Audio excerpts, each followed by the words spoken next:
For over 40 years, we thought we understood the Dark Crystal. It seemed like the quintessential fantasy epic, a dying world, a quest for a magical shard, and a final battle between pure good and absolute evil.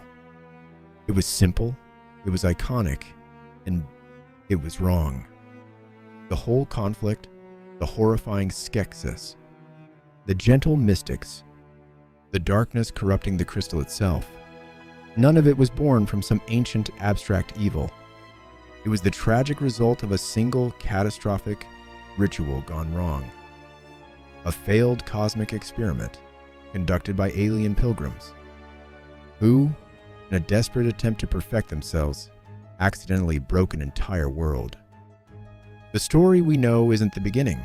It's the 1,000-year-long fallout of one terrible mistake.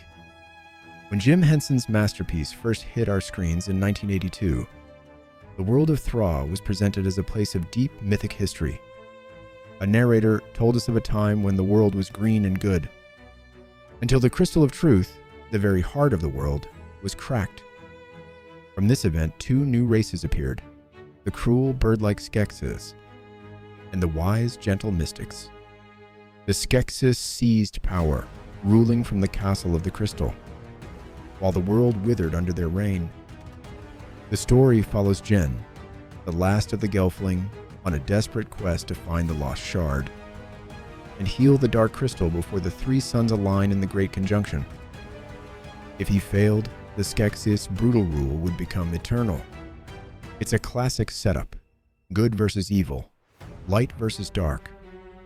We accepted this premise because it's a story we've seen 1,000 times. But the truth, which was hidden in expanded lore and finally brought to life by the prequel series, Age of Resistance, is so much more complex and heartbreaking. The Skeksis and mystics didn't just appear, they were created. And the crystal didn't just crack on its own, it was deliberately shattered in a moment of rage and fear. This isn't a story about a curse, it's a story about a tragic division and a world paying the price. To find the real beginning, we have to go back 1,000 years before the film, to the Age of Harmony. Thra was a vibrant, living planet, orbiting three suns. At its heart was the Crystal of Truth, a massive clear gem that acted as the source of all life.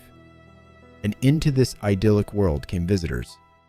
Not invaders or conquerors, but a species of tall, enlightened alien beings known as the Urskeks. The Urskeks were exiles and pilgrims from their own world, drawn to Thra by the Crystal of Truth.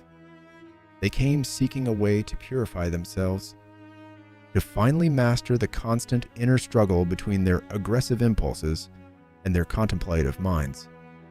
They believed that by using the incredible energy of the crystal during the next Great Conjunction, they could perform a kind of spiritual purification, purging their darker halves to become the purely enlightened beings they longed to be. They saw themselves as flawed, and they came to Thra seeking a cure. They befriended the planet's native inhabitants, like the Gelfling, and shared their cosmic knowledge with the great astronomer Aughra. For a while, it was an age of peace, but their ambition would soon bring ruin. The day of the Second Great Conjunction arrived. The three sons of Thra began to align, focusing their immense power into a single pure beam of light straight through the Crystal of Truth. The 18 Urskeks gathered beneath it, ready for their great transformation. But the ritual didn't work. It failed catastrophically. The crystal's immense energy didn't purge their darkness. It violently ripped it from their bodies. In a blinding flash, each Urskek was torn into two separate beings. From this event, known as the Great Division, the Skeksis and the Mystics were born. The Skeksis were the physical embodiment of the Urskeks' ambition, cruelty, greed, and aggression. They were vile and immediately consumed by a lust for power. Their counterparts, the Uru, or Mystics, as they came to be known, were the embodiment of the Urskeks' gentle, contemplative, and passive nature.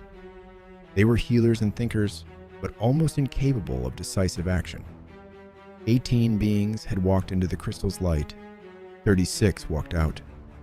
This wasn't magic or a curse, it was a cosmic ritual gone horribly, terribly wrong. In the chaos right after their creation, the newly formed Skeksis were horrified and enraged. They hadn't been purified, they had been mutilated. They were now grotesque, incomplete shadows of their former selves. And they knew the Crystal of Truth held the power to one day force them back into their whole forms. In a fit of pure spite and a desperate attempt to prevent this reunification, one of the Skeksis struck the crystal with his scepter, shattering it. A single shard flew from the great gem and was lost somewhere in the caves of Thrai. The damage to the crystal was immediate and profound. Its pure, clear light flickered and was replaced by a sinister, corrupted purple glow. Its connection to the life of Thra was severed and poisoned. It was no longer the Crystal of Truth. It was now, and for the next 1,000 years, the Dark Crystal. The Skeksis, free from the immediate threat of being forcibly merged, declared themselves the lords of the crystal and began their tyrannical rule. The gentle mystics, overwhelmed, retreated into the valleys to wait and contemplate a world now thrown horribly out of balance. The corruption of the crystal wasn't just symbolic. With the crystal cracked and its heart darkened, a literal plague called the Darkening began to spread across Thra.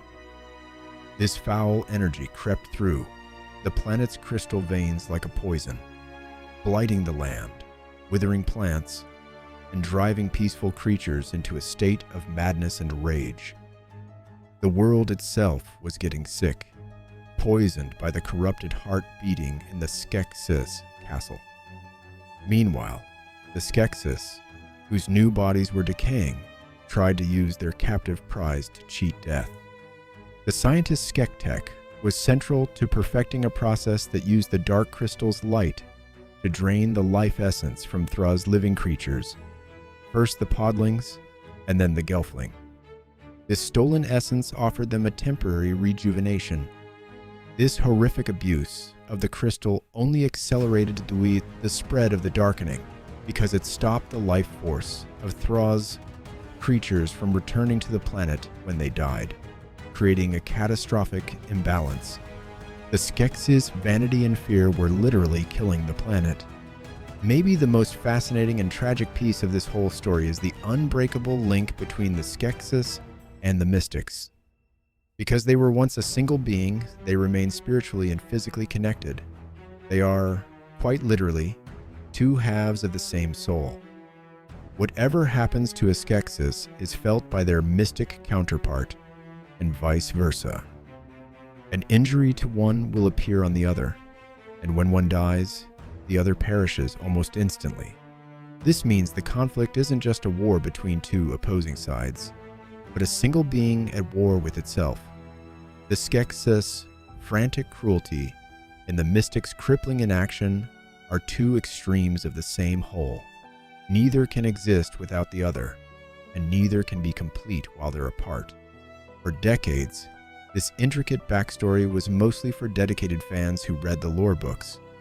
But the Netflix prequel series, The Dark Crystal: Age of Resistance, finally dragged this hidden history into the light. So, the Dark Crystal was never the story we thought it was. The ultimate message, it seems, isn't that evil must be destroyed, but that balance must be restored, starting with the fractured soul at the very heart of the conflict.